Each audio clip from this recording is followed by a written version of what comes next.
Welcome to the Clifton Worley Show. This week we have as our special guest Nick Viau. How you doing, Nick? Good, Clifton. Nice to be on here, man. Yeah, it is a pleasure. We've been kind of conversing back and forth for a little while now, in the gear groups, mainly the Gear Slum, and that's where we met. And let's see. We were talking the other day, and I think I joined the group back in like October of last year, and you said you kind of filtered in about when? I think it was like January or February is when I started like hearing of podcasts, music podcasts and stuff like that, and I'm really like a podcast addict now, but I started then, and it was like Tone Mob, then 60 Cycle. Then I heard about the Slum, and I kind of just came in like fast and furious on it, I guess. But I have a desk job, so I'm on Facebook and stuff and a lot, and it was kind of new to me, and I really dug the community, and all the same people are in a lot of the groups, and it was kind of really cool. Yeah. Now that's something that we had a discussion about, but that some of these groups are like the community that's going in and how chill they are is really surprising, because in the past, like, it used to be like you just never knew what you were getting into. Oh, totally. And I'm no stranger to like communities, like on Facebook and stuff like that, but I really didn't know what to expect at first. I kind of thought that everything was like gear related, and everybody was like a really, really good musician. And like, I didn't know how I'd be received, and I didn't know like if my sense of humor would be accepted and stuff like that. And then after a while, everybody seemed so approachable and nice and just cool. And there was no like celebrity statuses or anything like that. And everybody was really down to earth, and it was kind of like-minded hive mind communities, and I really, really dug that. Like I just loved it immediately. Mm-hmm. So I feel like I've been on there a long time, and I really haven't. Yeah, I know that the Gear Slum is almost like the guitar players like anti-guitar podcast, because it's a bunch of people who have the guitar in common, but most of the time we're talking about just other stuff, which is kind of fun. Oh yeah. When I first heard the Slum, and I've joked around about this on there before, that I hated it. I listened to the Tone Mob, and then 60 Cycle, and it was kind of like gear related. Then it was a little more non-gear related, and the Slum wasn't like gear related at all. Mm-hmm. And I was like, what are these guys talking about? Like, this is the stupidest thing I've ever heard in my life, because I didn't know anybody, and I didn't get the jokes. And then I'm like, I started listening more, and like 3 episodes in, I was like, man, this is great. Like, these guys screw around all the time like I do, and it's entertaining. And once I got to know everybody, and I was just like, wow, I listen to it all the time now, and it became one of my favorites, and I just really started to enjoy it more. Yeah. It was refreshing to see a music group that was really relaxed about music. And I've never really been on like Gear Talk or anything like that, but I remember like hanging out at Harmony Central back in the day, and everybody was like so serious, and it was like just, I love this and you don't love this, so you suck kind of thing. And it wasn't like that at all here. So I thought that was really cool. Yeah. And I think like it's back in the day, like if I had a question about gear and I would Google it, like a lot of those groups, like there would be a page from one of those forums that would pop up, like a thread, and you could read it. But like it was never seemed very inviting, because you see a lot of people like kind of going back and forth at each other and kind of being a little hostile sometimes. And so when I came across like Facebook groups, originally like it was these huge ones like Gear Talk.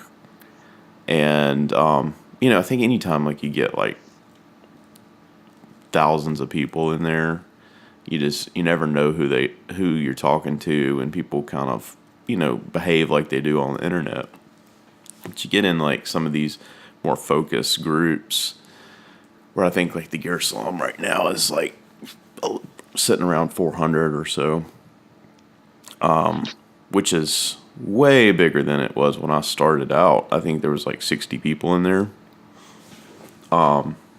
But it's still, they've maintained a culture that kind of like norms of this is what is acceptable in this group and this is what is not. And if you don't agree with that, then maybe this isn't the group for you.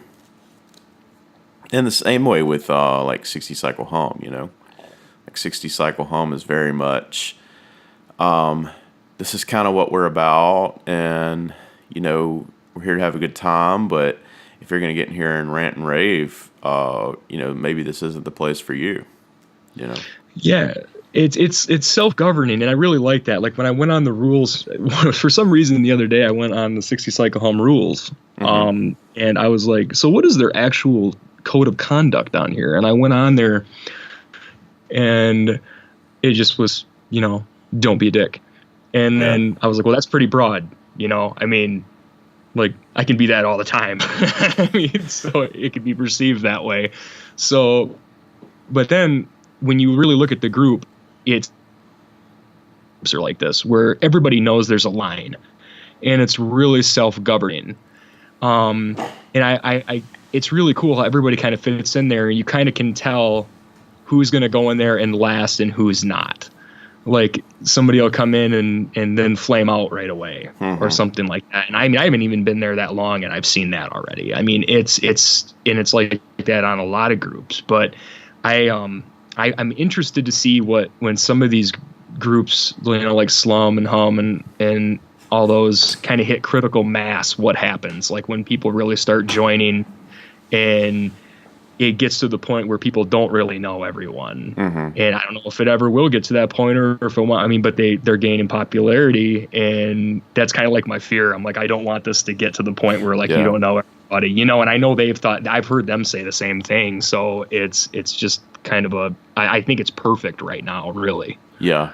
I know something that Ryan mentioned, Ryan and Steve were talking about on the most recent episode of 60 Cycle Hum. He was talking about his YouTube channel that, recently, like, it's become like where they've hit 1 million views collectively. And they had like one of the videos he did at NAMM, I think, on the Epiphone SL is like catched, last time I checked, like 200,000 views, which is crazy insane.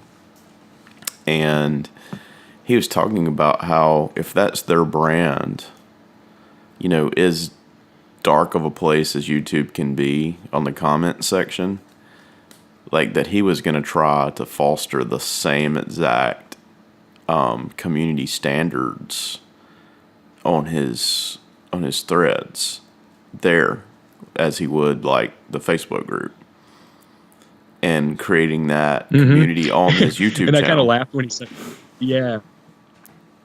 I kind of laughed at that because I was thinking that's a really lofty goal. That's like trying to control Reddit. Like I'm a blogger and have been for almost a decade now, and I remember the first time I posted a story on Reddit, and I went in there and made the mistake of actually having conversations and trying to read comments, and dude, it was like Tatooine in there, like. Any dreg of society would come in there with a name that you didn't know and hide behind the monitor and just rip apart and not even read the post. And I was like, this is just the pit of despair. I'm like, I'm just getting out of here, and I'm just gonna post whatever, and I'll take the hits, but I'm not gonna communicate. And I actually really applaud Ryan and Steve for what they do on that comment section, because they're so lighthearted about it, and they don't get outraged, and they don't.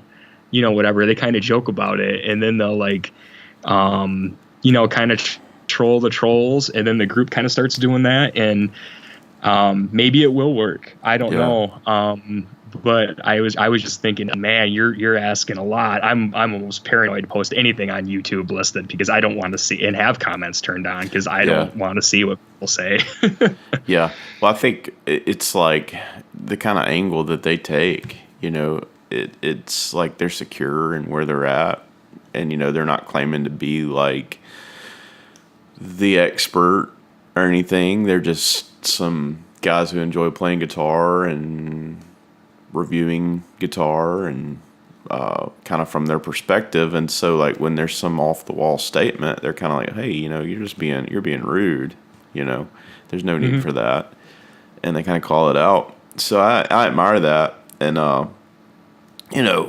that they're doing something good as well. Along with, this is something it never occurred to me up until I guess about 6 months ago, just how the podcast community in the gear world is such a tight knit thing. Like you got Tone Mob and Chasing Tone and Gear Slum, 60 Cycle Hum, and there's others, Flippin' Flippers and Vanen over in South Africa had New Tone, which he just posted a new episode last week. He had kind of taken a hiatus, and that's a really good show as well. And he attacks things from a different angle. But there's such a cool sense of community, and I know it's such a micro niche community. We can tell from our views, like our listens that it's very focused group. It's not like we're getting hundreds of thousands of listeners. I think 60 Cycle Hum's definitely the largest out of all those. I think Tone Mob's up there as well. But yeah, it's just such a close knit community. And what's really cool is like when I went to Summer NAMM, it's like there was a lot of people, especially in like our age demographic, you'd run into that like they would know Ryan and who he was and be talking about the group with him. And then like you could tell like, well, there's still a lot of people who don't know about this, but there's also like it was interesting because there was a lot of the guys who were covering the media and stuff, unless they were like the big names like Premier Guitar. Like a lot of those guys, like we kind of run in the same circles and everything. And Chris Carter, he's got a great podcast as well, and he's another media guy that was there. He's just started his podcast, and I think he's been blogging. Carter Talks Tone, right? Yeah, he's been blogging for a while too, which we'll get to. You've got a blog as well. We'll get to that in a minute and talk about that a little bit. But he's been blogging for quite a while about gear, and now he's launched his podcast, and he's also got a YouTube channel. So it was interesting. Like a lot of us are kind of crossing paths, a lot of these media guys, and it's just kind of cool. It's a cool time. It's not when I thought of NAMM as a teenager. I was looking at like the Musician's Friend magazine and stuff. It never occurred to me all that goes on behind the scenes, and like the people that go to NAMM. But it was really cool because you go and you see like a pretty big cross section of people you're interacting with online and stuff. So well, I didn't even know regular dudes went to NAMM. For one, I mean, I'm a northern Michigan guy, small town. I mean, when we had one music store, and actually we had several that just shut down and started up and usually ran out of somebody's house. And I'd get Musician's Friend and whatnot too. And I would get the magazines and I'd always hear about NAMM, and NAMM was basically like Fantasyland for me. Like I was thinking, man, only pros go to NAMM and buy really expensive stuff, and it's not for regular people. And then this is actually when I started tuning into you guys, and I saw that you all went to NAMM and just hung out. I was like, this looks really fun and awesome. And I had no idea that people did this. Like, I thought that this was like off limits, like celebrity status stuff. And I was just shocked to see that it wasn't. Yeah, me too. Like, that's something that, when I saw like the Slum Guys and they went out to Winter NAMM, I was kind of like, wow, y'all were doing this, and that's like it's such a cool thing. And then like when I did my own podcast, I was like, well, I want to go to NAMM too. And like it was interesting how it wasn't difficult. Like if you legitimately have a podcast or some kind of media outlet that talks about gear, like how easy it was to get in. And I mean, it wasn't hard at all. It was just kind of like, I just don't think most people know like how accessible it is. But then, like, if you don't have any media credentials or work for a company or whatever, have insider knowledge of it, they still have the public day, which I was really surprised. Like, there was maybe like twice the amount of people, because like during the week, like when I was there, like there wasn't a lot of people there. I mean, it was manageable. You could walk down the floor and not bump into people. And then I'd say like on the Saturday when they opened it to the public, I thought it would be insanity in there. And it was like just about like 2 times amount of people that were there, So it was it definitely cleared up some misconceptions I had about it. But just how accessible it is, and I think it is a trade show, so they kind of don't want to just everybody, pouring in, if you don't have a reason to be there. But I would say like it's really cool to see all these companies and what they're doing, and it's definitely not anything like going to the music store and checking stuff out. Like it's more like you can find what you want to find there and find out about it and talk about it and, kind of get a firsthand look at some stuff. So it's really cool. But, yeah, it looks really overwhelming. I mean, if a guy like me went there, I mean, I think the first time I'd be pretty shell shocked by it. I can't imagine that stuff. I've been to trade shows and things like that, but just seeing all that cool gear there and all those people that you hear about all the time, and I bet it's pretty. It's interesting to say the least. I don't know what I'd do there. Yeah, it was definitely a little overwhelming at first for me, and like I found myself the second day, like just going out in the hallway, like the outside hallway, and kind of just taking a few minutes just to kind of chill out, because it kind of is, for me, somebody like me who's a little bit introverted anyways, who like, you can push yourself in those situations to be a little extroverted. It really taxes on you, and so like you want to walk out and kind of catch your breath a little bit, and kind of you're so keyed up that you just want to calm down for a little while.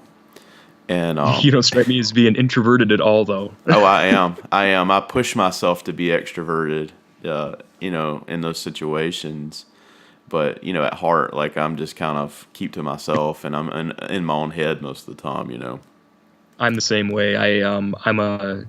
My job requires me to be a little, pretty social too. But when I was younger, I had a really hard time, speaking out in front of people that didn't know me and things like that. And there's still some times where I get overwhelmed in social situations where I just kind of shut down and I don't say anything. And it's just because I can't take everything in.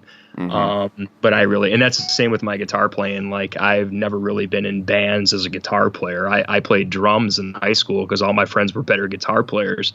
And I could do that, but guitar has always been kind of a selfish thing that I've kept to myself. And the reason why I'm posting videos and stuff like that now on Instagram and stuff, because I'm trying to get over that. I'm trying to, at 35, it's time for me I want to start sharing it more. And I'm hoping that, sharing things on Facebook and in the groups and stuff kind of helps me open up a little bit and get encouragement or criticism or whatever, and how I can get better. And And I'd really like to start writing songs and actually doing something with it rather than just noodling around in my house all the time.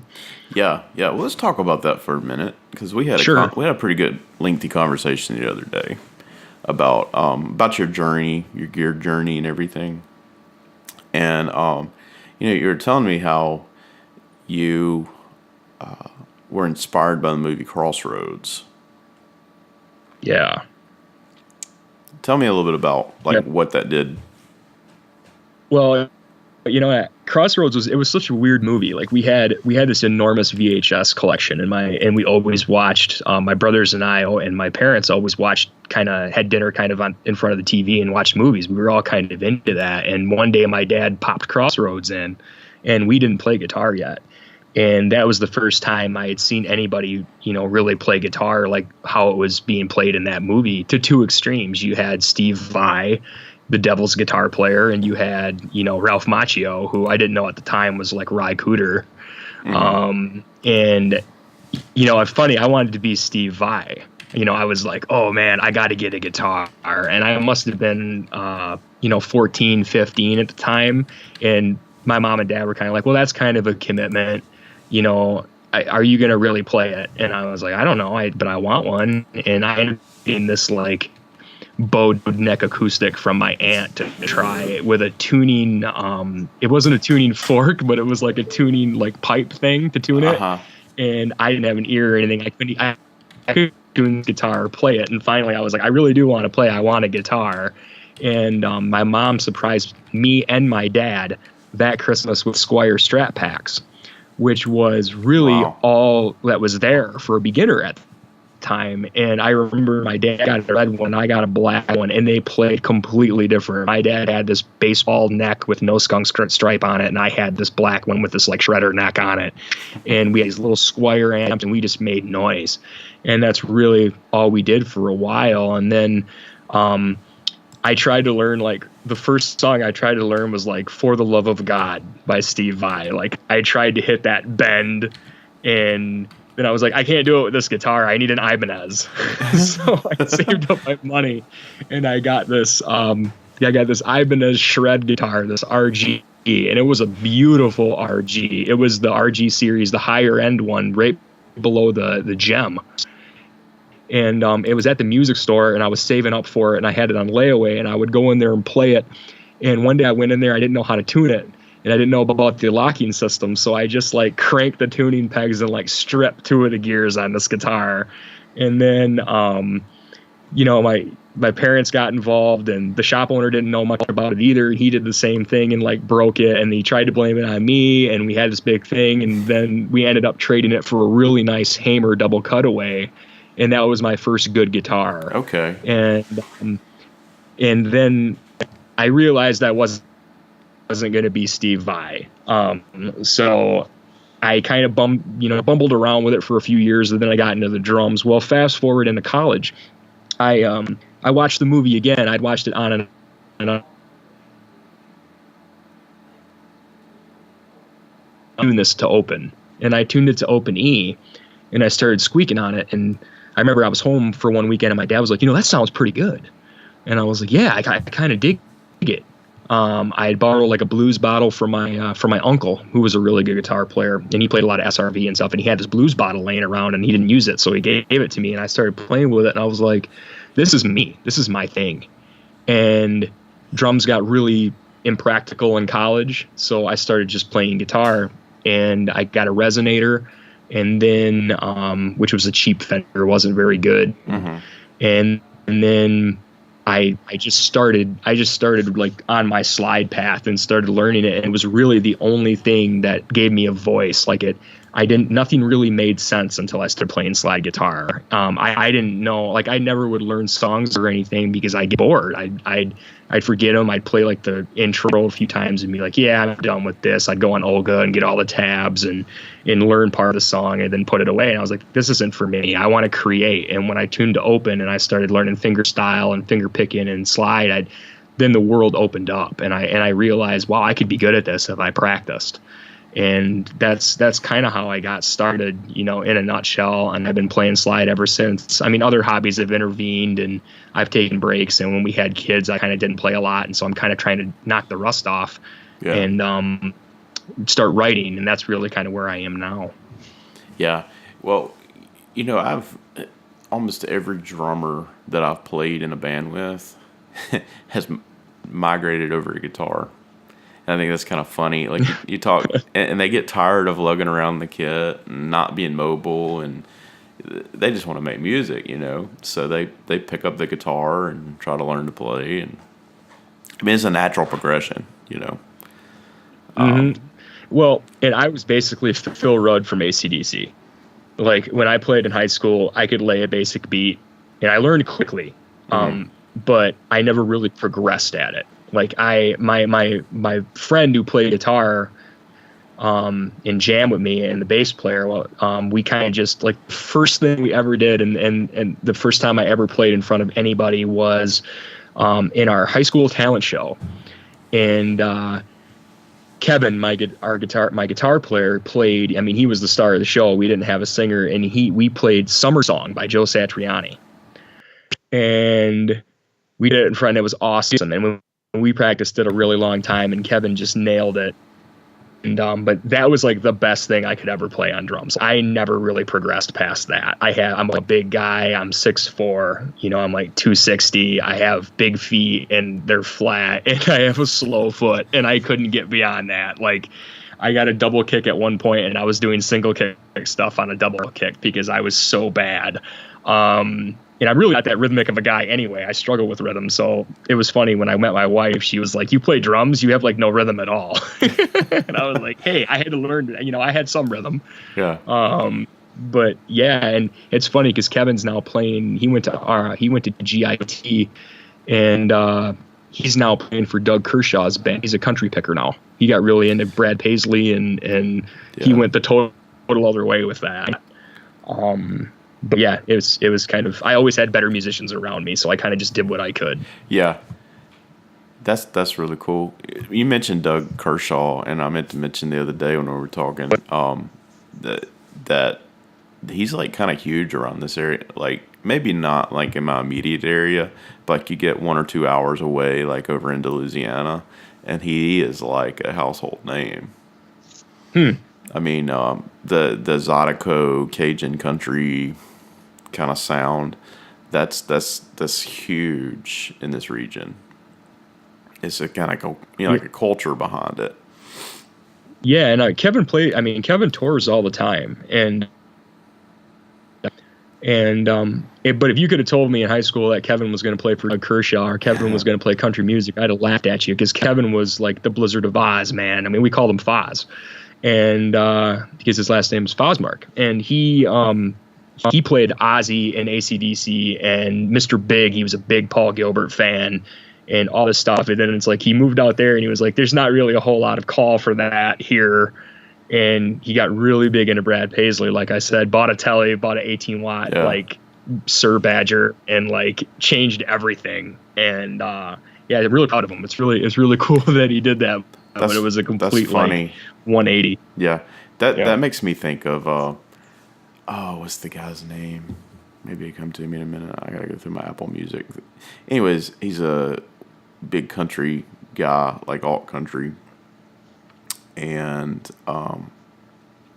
his guitar player is like from Eastern Europe, and he like kills country guitar. Mm-hmm. But like I've talked to some people who've met the guy, and he's like, he was a heavy metal player over there, and kind of almost like a neoclassical. But like he was such a good player that the guy picked him up, and like he just immediately was able to translate over into being like insane country player. And so like a lot of that stuff. It's funny how that happens. Yeah, a lot of that stuff really does set you up to help you play pretty good in any style of music. Oh yeah, I think that a lot of the finger picking rolls and stuff like that too, and the Atkins style and things like that, like really get you some speed. I mean, I know I remember when he was kind of shredding, there was all that metal stuff and things like that. And he knew a guy who played like Spanish acoustic that could just, when he jumped on the electric, he'd just shred. And it was crazy. And he was playing it like flamenco. It is weird how that transitions. Yeah, Sturgill Simpson. That's the guy's, the country artist. That's actually who I thought you were going to say. Really? Actually. Yeah. It made sense. Yeah, Sturgill's. I couldn't think of the name either. Yeah. I can't remember his guitar player's name, but that dude is insane. Just play play circles around most country players, Mm-hmm. Yeah, but he was a metalhead from what I hear, and so yeah, that stuff is really good about teaching technique and everything. The neoclassical and metal stuff. The Steve Vai type playing, it really there's a lot of just good technique and all that. Yeah, and I couldn't do that at all. Like technique, period. Like I'm a loose and greasy blues player. Like that's what drew, and a little bit of finger picking. I tried to do the dobro for a while, like lap steel, and it wasn't working out because we got kind of a big. I'm from near Grand Rapids. I live down here now, and there's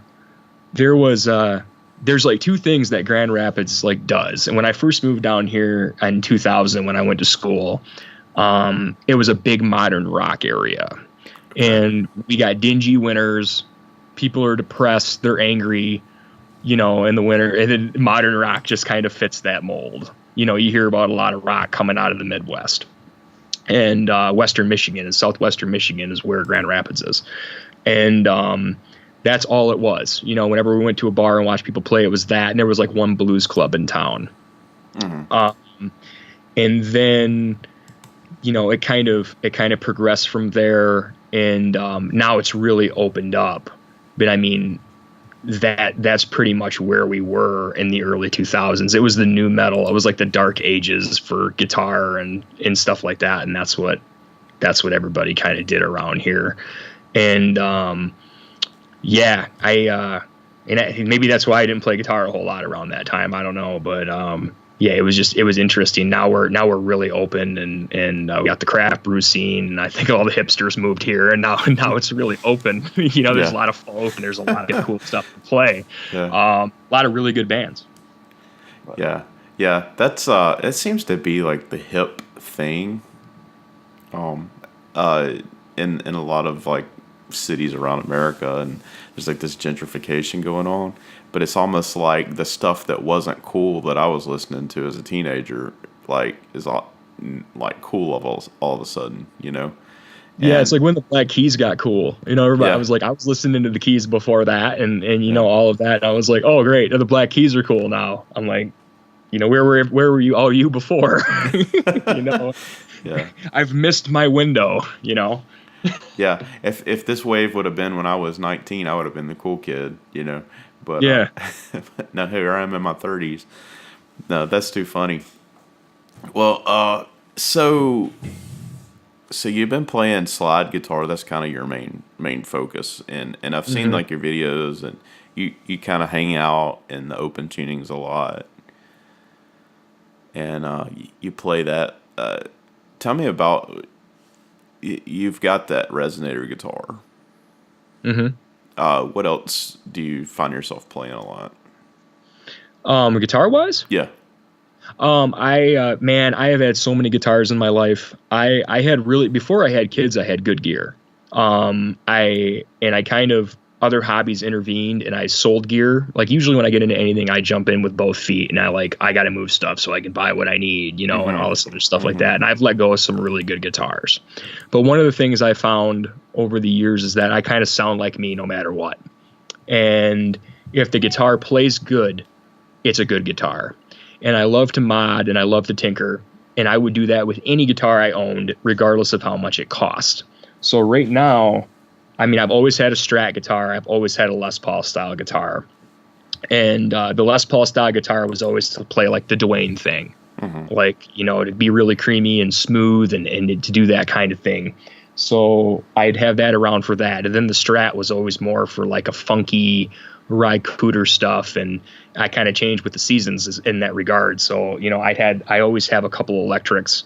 And I do play my dad had a Samet Greg Bennett Avion 3 in his basement. And I went over there to play.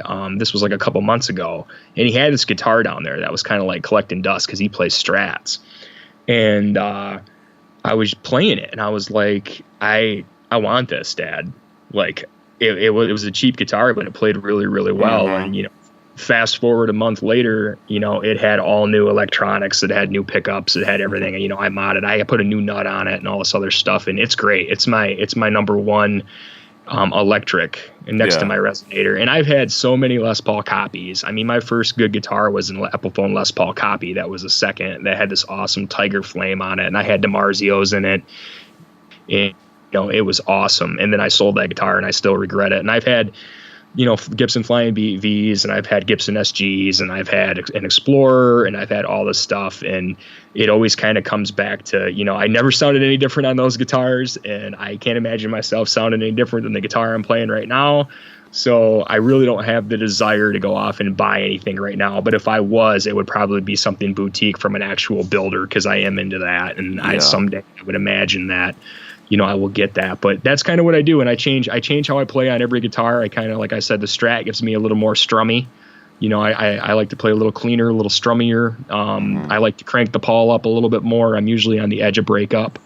And actually, I'm really, really stoked for this 50-50. And I really sandbagged on that pedal because I was like, I want this, but I've been buying a lot of stuff. I can't do it. And then when I found they had one left, 60 cycle hum, I'm like, I have to have it. And I jumped in on it. And I'm like, I think this is going to be a key part of my sound for electric because it sounds perfect. Like that's the edge of breakup, greasy slides tone that I want. And I also, for amps, I've always liked 5-watt tube amps.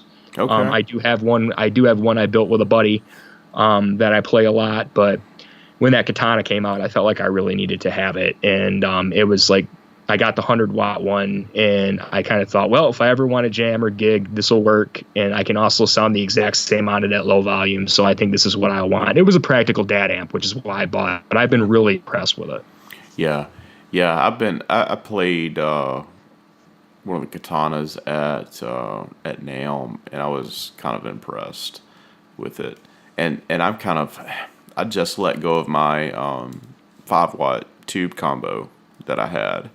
And I've been kind of thinking about what could I get like as a cheap replacement that I can kind of practice with that I don't have to crank up too loud. And I'm totally thinking something solid state. So something like the Katana may fit that bill. I don't know. I don't know what I'll end up with, but it actually has kind of pushed me to now, like, okay, if I want to go play, like, I'll just go and play on my Blues Junior, and and I can kind of control the volume on that. And I found that like the 15-watt is about like where I want to be as a guitar player. Like I've tried 5 watts, I've tried 100 watts, everything in between. And like I find that I can hit that in the 15-watt, I can hit the sweet spots at a lower volume. But also, if I need to crank up and just play out like unmiked or something, just really loud, I can get there as well. Yeah, I agree with you. I think the amp that suited me the best was a Pro Junior. Oh, I love those. I got a Pro Junior, and I'm a simple guy. So, I mean, I like a knob or two. And I got this Pro Junior, and I changed the speaker out in it. It had a Weber. I put a Weber in it, and it sounded great, and I sold it to some kid, and I think it was to help me get a bow. For my other hobby, I'm big into traditional archery and traditional bow hunting, and I sold it for a bow. And I've regretted it ever since. And that amp, I could put it through. I had a 412 cab I could plug it into, and it would get loud. And I had those 5 watts, and I agree with you. I think I used to think like my 5-watt was so loud, my wife would tell me to turn it down all the time. Give me the floor stomp and say turn it down. And I used to think it had all this volume. And then I cranked it. I would crank it and play it, and we are like, yeah, it's not really getting any louder. It's just compressing a lot. And that's when I started thinking about headroom and understanding headroom and things like that. And I had like 2 or 3 5 watts. And I was like, okay, it's time to get rid of some of these because they're not great with pedals, and they really mud out, and the low end gets really fluffy. And the 15 seems to be that gap. I mean, before that I had a Fender Bassman, a Silverface 70s one, and that was a great amp. But I get that up to like 1, and I couldn't even stand in front of it. Yeah, I've had a couple of those as well. It was funny, and my wife was like, why would you buy that amp? Like, it's rattling the house. I'm like, it's only on 2. I'm like, I don't know what to do, Yeah. So I had to sell that when I had kids, and I got the 5 watts, but that really wasn't that much better. It's not that much louder.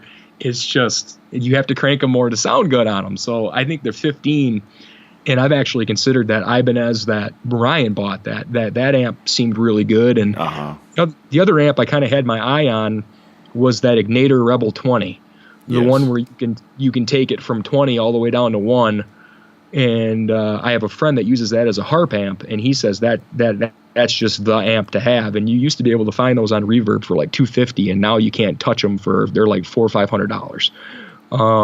And that's a good amp too. But yeah, I like to be that 15 watt is a really nice sweet spot. And if you were going to get a Katana, I would suggest you get the 50, just because that's comparable. The 100, yeah. Yeah, and it's just really voxy. I feel like the Katana's a really voxy amp, and I guess I read that they were kind of going for that voicing. But it does break up really tube-like, and I really dig it. But I wish I had that 50, because you can get that 25 watt setting, and I've heard that the Katanas, my 100 watt Katana's kind of really has a ton of low end, and it's funny because all the reports on the Katana has been that it's super bright. Mine's not bright. Mine, I mean, I think it's because it's the 100 versus the 50. The 50 is really bright. The 100 speaker is not. So it's a darker amp. But yeah, they're great. Yeah. And, if you don't mind getting loud, a lot of those old transistor like PVs that you find in pawn shops all the time are really great, solid sounding amps, especially like for pushing pedals through. But the problem you get into with those is like you can get really loud really quick on those. But yeah, like as a budget, hey, I just want to throw a few dollars at an extra lamp to throw here at this playing space. Like that would be my go-to, I think, because you can anywhere from $50 to $75 pick up a 112 combo used any day of the week, and they sound great. Clean platforms. But I think I would probably get something smaller than that, just for like a practice space. And so the Katana, like, it seems like a beast that can be tamed a little bit. So I may look down that avenue as well. I definitely I've tried the Line 6 thing before, and I just can't get into that.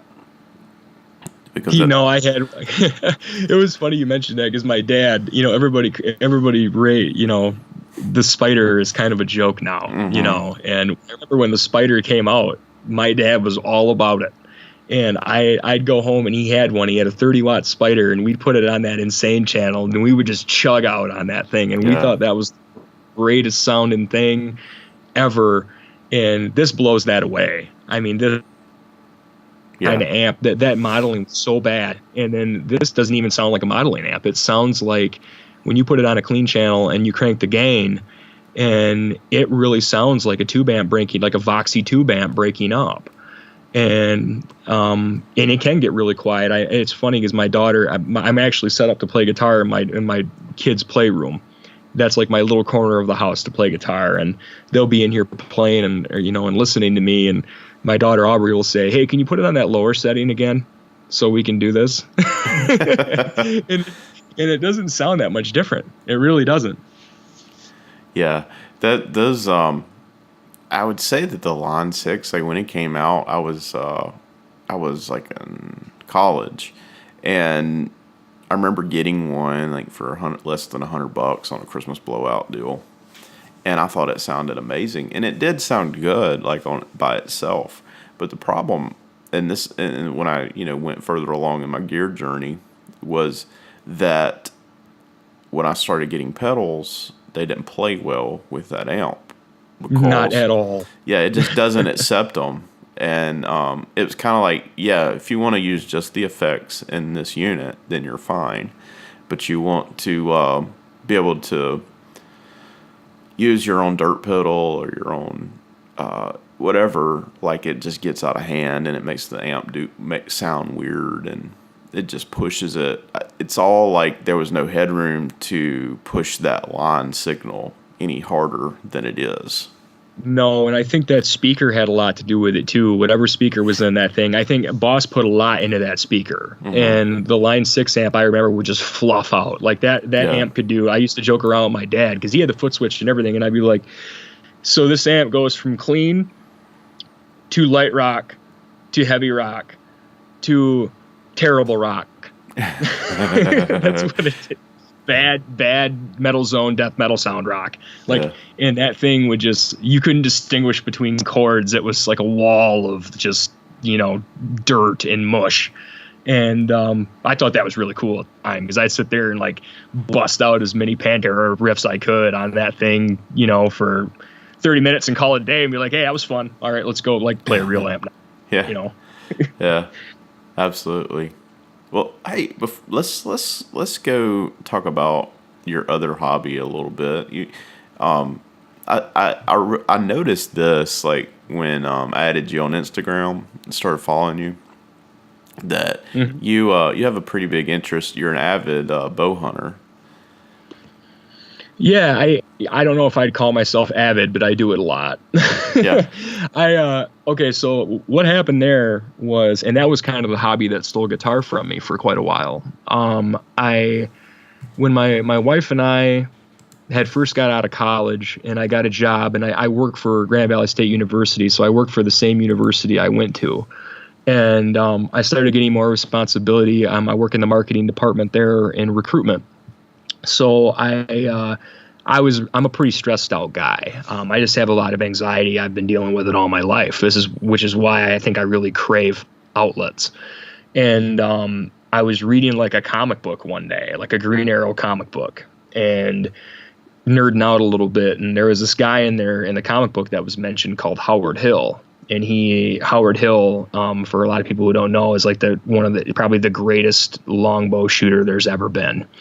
And he did in the old Errol Flynn Robin Hood movie, he did all the trick shooting for Errol Flynn.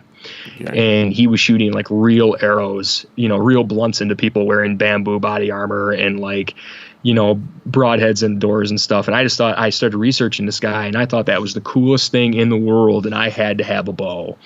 And I didn't want any technology associated with this hobby. I was always a techie. I wanted something that was bare bones, primal. I had to do it myself, and if it didn't shoot, it was my fault. It was all up to me. It was powered by my muscle. Uh-huh. So I got this traditional bow, and I've been in the woods all my life, and I never was really much of a hunter. My uncles all hunted, but it was more of a farm thing, and they would just harvest their deer, and that was what they did, and that's great, with a rifle and on the cornfields and stuff like that, and that's how you do it in Michigan a lot, But when I found out that there was this whole community full of people that shot traditional bows and arrows, and that Michigan had such a rich tradition with like Fred Bear and stuff like that, I became fascinated. And I'm a bit of a romantic and I write a lot and things like that too. So being out in the woods, with a bow and being on the same, being right there 10 yards away from a deer on the same level, and the deer has every advantage, that kind of thing, that really spoke to me. And it was a great release, and and it's a very organic thing, you eat everything you kill, that kind of thing. And it's not even about the kill. It's about the experience and being in the woods and things like that. And that really, I hit it really hard for a long time, just shooting. And it's funny, the traditional community it's a lot like, like bluegrass festivals and stuff. It's basically you go camping, like they'll have this big event and people shoot 3D courses during the day, into foam animal targets, and then there's competitions and things like that. But it's really just a big family, and at night we all get around the fire and we play music and we tell stories, and there are these rendezvous almost every weekend in Michigan where you can go and do that. And one of those was put on by the Michigan Longbow Association, and it was at a historic park, and I'd go there every couple of years, and I loved it. And then I joined the organization, I joined the board, and then I ended up being president somehow. So I became the president of this nonprofit, and then all of a sudden, that was my life for like 4 years, and I hardly touched a guitar during that time. Like, I was always busy, and when I wasn't working with the MLA, I was writing about it, I was blogging, I was doing all this other stuff, so there was like no room for music. And we worked with kids a lot, and that's the big thing. That's what I really love about archery now, is what it does for kids. It teaches so much focus and confidence, and it'll do a lot for a kid, especially if it's an awkward kid that may not be they haven't really found anything they're good at yet. And we set up with balloons and things like that, and we let them shoot them at like 10 yards away, and we provide them with the bow and the arrows and everything and coach them. And man, you see a kid light up when they pop that first balloon. It's the greatest thing in the world, and it's really, really powerful. And so, yeah, that's kind of what I do, and that's kind of life outside of music. Music is such a small part of it, but it did kind of get me back into music in a way. I got a mandolin so I could play around the fire, and that segued me back into playing music. Cool. And then I realized that all these people really liked me playing, and really liked whenever I post videos and things like that, they all comment on it like, wow, I didn't even know you played guitar. And I was like, yeah, that was my first love for a really, really long time.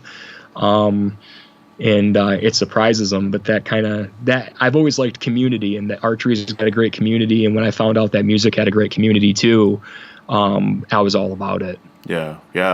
That's way cool. I've got a funny, archery story. I had a slight interest at one point in my life when I was a teenager, and so there was a family friend. He gave me one of those, I don't know the terminology, but it wasn't like the compound bow. It was like the freestyle, like with where all the tension was on you. Is that Is that considered longbow? If it has wheels on the top or in the bottom, it's a compound bow. Right. If of any kind. If it's got like curved limbs, it's a recurve. If it doesn't have curved limbs, then it's a longbow. Like the belly, the string does not touch the bottom of the belly of the bow, and that's what a longbow is. They look like most of them look like a big letter D, and they're really long. That's how you can kind of tell the difference. Okay. But I think I may have been a recurve is what he gave me, but it wasn't a compound. And so I'm out in the backyard. He gives me like these targets and some arrows and stuff, and I'm out in my backyard shooting them. Next thing I know, we had this neighbor that we didn't really know very well, and he was kind of reclusive. And next thing I know, I accidentally shoot an arrow off into his yard across the fence because I missed. And so I go to my dad, and I'm like, hey, I did this. And so he goes over to try to knock on the guy's door to see if we can fetch it. And the dude is absolutely, which understandably is livid that something that could hurt him came in his backyard. And so that was kind of the end of it for me. Because it was like, oh, I don't have a place to shoot anymore. And and I realized that was totally unsafe what I was doing. So yeah, that was kind of the end of that interest, and but gave me, I guess, more time to play guitar. Yeah, I used to go. I mean, it's illegal in Grand Rapids city limits to have like a weapon in the backyard and to do stuff like that. And I would shoot in my basement. I mean, I'd go to a range, but I couldn't afford to go to a range every day. And I would shoot in my basement, and it was a Michigan basement, so super low in ceiling, and I had like 10 yards, and I would just sit in a chair and shoot into a big box with a comforter in it for like an hour, and that was my release. I learned to shoot that way, and I did that for a couple of years until we moved, And I can shoot in my backyard here now. But yeah, you got to be very careful. You got to have a backstop, and you got to have, like, I usually put a big futon mattress up or something like that behind it, or you can hang a rug or whatever you need to do to stop that arrow. It's never anywhere near anybody, and I still feel really weird when I do it. But yeah, that might have been super illegal for you to do that. I don't know.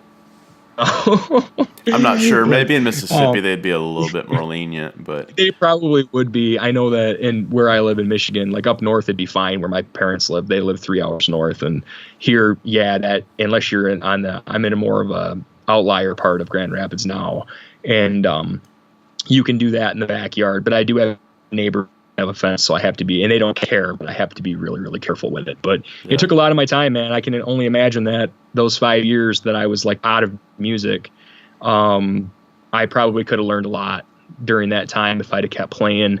But like I said, I'm one of those guys that jumps in and just is all about it. And there just wasn't time between the kids and this organization. And I just recently stepped down, and that's why I've been playing guitar a lot more. And I'm just happy I found my way back, because at one point I thought, man, I should just sell all my gear and just not worry about this anymore and focus on writing and focus on archery. But there's no reason to do that. And I realized how much I missed playing, and I'm just happy I'm here doing it again. And I hope that I can find some people to jam with, and I'm really starting to write. I'm trying to write songs and learn how to sing and play, because I've always been terrible at that. My rhythm's just junk when I try to sing. So I am, it's going to take work. And for the first time in my life, I really want to put the work into it. I don't just want to be a, slob and noodle around all day when I get home and not gain anything from it. Yeah. Cause now everything's time away from family. I mean, you get that. If I'm playing the guitar for an hour, that's an hour I don't spend with my kids. That's an hour I don't spend with my wife. And I only have a few hours a night to play with. So I kind of feel like it needs to do something or go somewhere if I'm going to do it. Yeah, that's kind of like this podcast, for instance. Like, it kind of helps legitimize a little bit, like when they had the opportunity to go cover some of these events. It legitimizes it a little bit to the point where this is still a hobby, but there's an end game in mind. Because if I'm just taking time away from home and have nothing to show for it, it's a little hard to justify. Yeah, totally. And I that's why I'm with the archery thing. I've always wondered, where is this going? And I've hunted all over and had a lot of fun and met a lot of wonderful people. And I decided that, I think I need to write a book, like, to culminate in something. Years of writing and hunting and doing all this, and so I am. It's going to be called Life in Longbows, like my blog. My blog is lifeinlongbows.com, and I want to write a book off of it of the same name, Life in Longbows, and it's going to be a chronological kind of a story, a bunch of short stories that starts when I first started shooting all the way up until this last year. And the way I write's really different than a lot of hunting or outdoor reading that you hear. I'm really inspired by like Hemingway, and there's a guy named Gordon McQuarrie who wrote all about duck hunting and fly fishing and stuff like that. And he was just a wonderful writer, and he wrote for magazines and whatnot. And I started like reading his works and realizing that, my writing's all about the people I hunt with and the way I feel. It's not about, I've only gotten like 3 deer in my life. Like I'm on like the 2-year plan. I joke with everybody all the time. Like I don't get one every year. It's like every 2 years. And I've had so many misses and so many blown opportunities because of the way I hunt, really, really close on the ground on public land.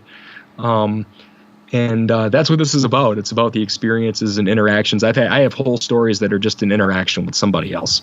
I mean, that's all it is. And that's just kind of what I'm about. But that book, I'm hoping, is going to be like almost like a third kid. I mean, I've been working on it a really long time, and it's like a decade's worth of work finally having something to show for it. Yeah. And I'm kind of looking for the same kind of out in music, and I really don't know what that is yet, but I always thought, man, if I could just write songs, I'd be a happy person. I don't care if I perform, but if I could write songs that other people could play, I'd love it. I would absolutely love it. Yeah, that's way cool, man. That's in a lot of ways. That's kind of how I stumbled into podcasting. Is it occurred? I had an epiphany one day where I had realized that I'd been playing music for 20 years. It's a weird realization, isn't it? Yeah, even though I'm 32, like I've been playing music for 20 years, and like, man, I should be way better than I am, but I'm not. Exactly. But I got to thinking about like all the stories and things I've seen over the 20 years, and up to that point, like I had always, I'm a want to find out about this rock legend story or whatever, and I'd talk about that with people. And then I got to realizing one day that I had stories to tell. Mm-hmm. And then quickly, I kind of blow through those stories, and then I realize, well, I want to talk to other people who are musicians about their stories. And everybody who's been around for a while has something to share, and something that's a unique perspective that they have from their experiences. And so it kind of turned into an interview project, more or less. And it's been fun. Well, yeah, it's funny too, Clifton. I was going to tell you this, but I talked to Josh Frazier's another Michigan guy. Yeah. And when your podcast came out, that you had done so many episodes already. When I first heard of your podcast, not when it came out. I was like, he's this Clifton guy, and what's he doing? He's got a podcast now. What's this all about? And everybody that you had, and I heard it was a worship podcast, so everybody you had on there, I assumed was some big wig worship person. Like, Clifton's interviewing all these people that are super huge in the industry for worship, and I didn't know any of them. And I was talking to Josh one day, and I was like, man, I wish somebody would do a podcast that just interviewed normal people in these communities. And he goes, there is, Clifton. Mm-hmm. And I'm like, what do you mean? And he goes, yeah, he interviewed me. And I was like, no, he didn't. Yeah, you did. Go back and look at the other. And then I realized I'd heard like 3 of your shows. And then sure enough, I saw like Josh Frazier, and I was like, oh my God, I can't believe it. He is doing this. I recognize all these people now. They're not celebrities. They're just people in our community, and he's interviewing. This is awesome. I got to listen to them all. So that's kind of what I just really think what you're doing is cool. And I think you're contributing to the other communities too, because you're giving other people in these groups an outlet, and you're letting us all get to know them. So they're no longer just this faceless person on the internet that you don't know. And I think that's really neat. Well, that's something intentional. Like I've tried to, whatever I do, just be an outflow of what I'm doing at the moment. And, it's been some misconceptions of, well, he does his thing is about worship or whatever.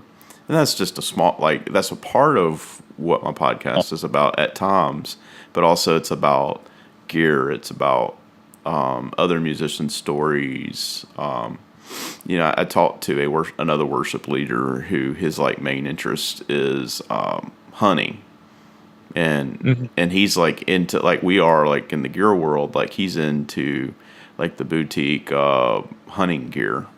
And he goes to trade shows for that, and so just finding people who have common interests, but maybe have a little different perspective. That's kind of where I shoot for. And it's just, and it's very conversational. I just try to be like, hey, we're just. I know it's a Skype call, but it's kind of I try to foster an environment like we were sitting down having coffee and just talking for an hour. That's kind of the approach I take. And so it's been all over the map. And when I find that something kind of gets in a rut, I try to shake it up and do a little bit different format and attack it from a different angle. And it's been really fun. It's almost like I get to just call and get to know people a little bit better who I'm interacting with on these groups. And so far, this would be the 25th one. So, it's been a lot. It's getting to know 25 different people just a little bit better. Yeah. And the boutique thing, I that's another thing that attracted me to this community. And I did want to mention this because my the longbows I shoot are made by a person. Like the person who actually made my longbow, St. Joe River bows, her name's Tracy Belowski, and she's the only female bowyer in the United States. And she lives here in Michigan, and I really like to hunt with gear that somebody made. It's like I have my friends with me on the hunting trip, and so that I'm really familiar to that boutique thing. Mm-hmm. So when I was younger, I didn't get into boutique gear for music at all, because I was like, well, that's cork sniffing stuff. I'll never be able to afford it. How can you charge that much for a pedal? Blah, blah, blah, blah. And I was like, kind of like, faux outraged about it. And I never bought anything that wasn't over $40. And then when I joined these groups and I was kind of doing the traditional thing before that, I understood you're buying something that somebody put their heart and soul and blood and sweat into. And that's what you're paying for. You're paying for a relationship. You're paying for that experience. And when I started seeing like Kevin's stuff and Doug's stuff and Leon's pedals, and I heard all these, the Tone Mob interviews, Blake interviewing all these people because he recognizes it too, I thought, this is cool. I have no problem paying this kind of money for this because it's worth it. And I had a conversation with my dad, and every time I tell him, hey, Dad, I got this half horse or whatever, and he's like, he'd send me $signs in a text message like, really? You paid that much for a pedal? And I'm like, yeah, but you don't understand. I'm not just buying the pedal. Yeah. I'm buying Leon too. Leon's work. This is worth it. It's worth it to me. I want to see people like him succeed. And I want to, have that relationship and that story. And one of these days I'm going to get it. Like I said, my only interest in getting a high-end guitar is something that somebody made, whether it's a Titan or maybe contacting Matt Ike at Mule Resophonics and having him make me a steel-bodied resonator or something like that. Like, I want that experience. Yeah. I totally agree. And, it kind of comes hard. It becomes hard to choose. Like, there's so many great builders out there. Like, I definitely admire what Doug's doing. Kevin Equitz, he makes some really cool guitars. Dylan McCurchie's doing some cool things. Oh, yeah, I forgot about Dylan. Yeah, Dylan. And it's kind of hard because, like, I've met all these guys, and it's kind of like, how do you pick which route you want to go? I know. I don't even know these people, and it's hard for me, on a personal level.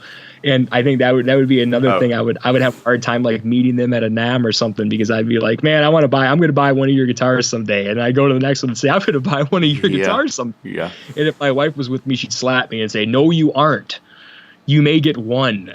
That to me, that's kind of be like the once in a lifetime deal, And yep. I met another guy at NAMM, makes Swope guitars. They're really rad and cool, and unlike anything else I've seen out there. And so I mean, yeah, it's just hard to decide, and it's probably, it will just boil down to whenever I have the money in hand. Yep. Whoever has exactly what I want that day. Yep, and it's a shame because everybody's so nice and they suck you in and they're like, yeah, I'm this cool dude. You so in my mind, I'd be like, I really want you to be a dick, because if you were, I wouldn't have to buy from you. Yeah, you could justify like not doing business with them. Yeah. Yep. I totally. But that doesn't exist. Not in the people we know anyway. Yeah. Yeah. Well, cool. Yeah, man. Well, we're rounding out here about an hour, a little bit over an hour, and so I guess we're gonna wrap it up a little bit. Yep. But dude, definitely would like to see you do that book. I think that would be amazing, just to get some of that out. And we've talked a little bit about you might do a archery podcast at some point. And yeah, I'm learning what I can from all of you, because I'd like to do this myself. There's very few, and I think I'd call it Life in Longbows, and I think it'd be a little bit of everything. And I think it'd be great. Yeah. No, I think you should do it. Like I tell everybody, of course, not everybody's going to do a podcast, but like I think if you can, you should, because just the experience you get from it and the interaction you get and the community that comes from it is just, it's amazing, and it's a very low barrier of entry to getting into it. The cost is almost minimal if you have a computer, and it's just, it's something that whatever you're doing, whether it be archery, guitar, recording, whatever interest you have, it really helps you connect with whatever your niche is. Yeah. And it's been life-changing for me. I was telling my wife it was funny.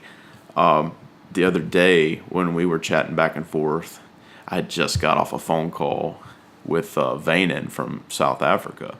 And so, like, I had gotten off about an hour-long phone call with him, and then we chatted back and forth for a good while. And I was like, this is crazy. Like, before podcasting, it wasn't like this. But just the fact that, I have the podcast, now I'm, like, talking to all these people all the time and just getting to hear really cool stories and getting perspectives. And it's opened up a world way beyond myself. I've taken, been out to the West Coast now for the first time. Been to NAM, all these things that were out there that just wasn't even on my radar. And so, man, if you can do a podcast, I think it would be just an enhancement to whatever you're doing. And so I encourage you to do that. Yeah, and I really wanted to. Yeah, I wanted to find a partner for it. Because I thought I would have a real hard time filling space, and I didn't want to do the interview thing all the time. Right. So I was hoping that I'd find one, but I think a lot of people are just really intimidated to try to get content. They think it's going to take too much time. I think that's the biggest thing. And I would want something where content was coming at least, if not every week, every couple weeks. And I kind of got to figure that out and sit down and sketch a plan. And even if I had a couple co-hosts that I called every once in a while, yeah, and topics, like I told them, I'm like, I'll run the podcast, I'll take care of subscriptions, I will script. It's going to have to start with, because it just, again, people are just a little intimidated to hear themselves online. They're a little intimidated for the work. I'm getting too sucked in. I hardly listen to the radio anymore. I'm listening to podcasts constantly. And I'm like, I know I can do this. I just need to do it. That's basically it. Yeah. Yeah. It's all about pulling the trigger. And that just came to the point where I was like, hey, I'm not really ready to do this yet, but I'm just going to pull the trigger and see what happens. And the initial, like, when I decided to start the Facebook group around the podcast, and I announced, hey, I'm going to be dropping an episode soon. And just the initial, like, feedback I was getting was like, yeah, it sounds exciting.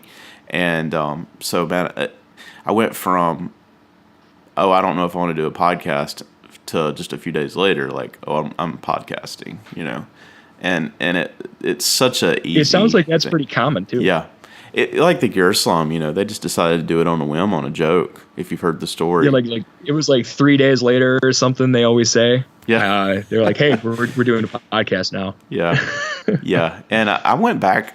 I was curious. I went back and listened to that podcast because I had never went and listened to the first ones, and.